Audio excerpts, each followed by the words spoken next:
Hi, ഒരു luxury ഹോമിൽ master ബെഡ്റൂമിൽ ചെയ്തിരിക്കുന്ന വാർഡ്രോബിന്റെ ഡീറ്റെയിലിംഗ് ആണ് നമുക്ക് നോക്കാം. ആൻഡ് ഈ ഒരു ഭാഗത്തായിട്ട് നമ്മൾ വലിയ മിറർ കൊടുക്കാൻ വേണ്ടി ഉദ്ദേശിക്കുന്നുണ്ട്. അതിന്റെ താഴെയായിട്ട് ഒരു ഡ്രോവർ കൊടുത്തിട്ടുണ്ട്. നമ്മുടെ മേക്കപ്പ് ഐറ്റംസ് ആണെങ്കിലും മറ്റു ആക്സസറീസ് ആണെങ്കിലും നമുക്കിവിടെ സ്റ്റോർ ചെയ്യാം. ആൻഡ് ഈ ഒരു ഭാഗം നോക്കുകയാണെന്നുണ്ടെങ്കിൽ ഒരു കംപ്ലീറ്റ് ആയിട്ടുള്ള വാർഡ്രോബ് നമ്മളിവിടെ കൊടുത്തിട്ടുണ്ട്. ആൻഡ് ഇതിന്റെ ഹാൻഡിൽ നോക്കി എനിക്ക് മനസ്സിലാവും കൺഫ്യൂഡ് ആയിട്ട് ഇതിൽ തന്നെ വന്നിട്ടുള്ള ഒരു ഹാൻഡിലാണ് കൊടുത്തിട്ടുള്ളത്. ആൻഡ് ഇതിന്റെ ഫിനിഷ് ആണെങ്കിൽ മെമ്മറിയിലാണ് നമുക്ക് കംപ്ലീറ്റ് ചെയ്തിട്ടുള്ളത്. ഇതിന്റെ സെന്റർ പോർഷനിൽ നമ്മളൊരു ഷെൽഫ് കൊടുത്തത് ടിൻഡഡ് ഗ്ലാസ്സിലായിട്ട് അല്ലെങ്കിൽ ഫ്രെയിമിലായിട്ടാണ് കൊടുത്തിട്ടുള്ളത്. ഇതിന്റെ അകത്തായിട്ട് ഒരു സ്ട്രിപ്പ് ലൈറ്റ് കൂടി വരികയാണെന്നുണ്ടെങ്കിൽ ഒരു കംപ്ലീറ്റ് ഒരു വാർഡ്രോബിന്റെ കംപ്ലീറ്റ് ആംബിയൻസ് നമുക്ക് ചേഞ്ച് ആവാം.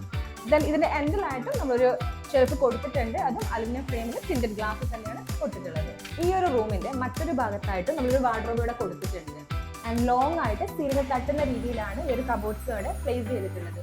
3 പാർട്ടീഷൻ ആയിട്ടാണ് കബോർഡ്സ് വന്നിട്ടുള്ളത്. ആൻഡ് ഇതിന്റെ ഫിനിഷ് പറയുകയാണെന്നുണ്ടെങ്കിൽ ലാമിനേറ്റിലാണ് ചെയ്തിട്ടുള്ളത്.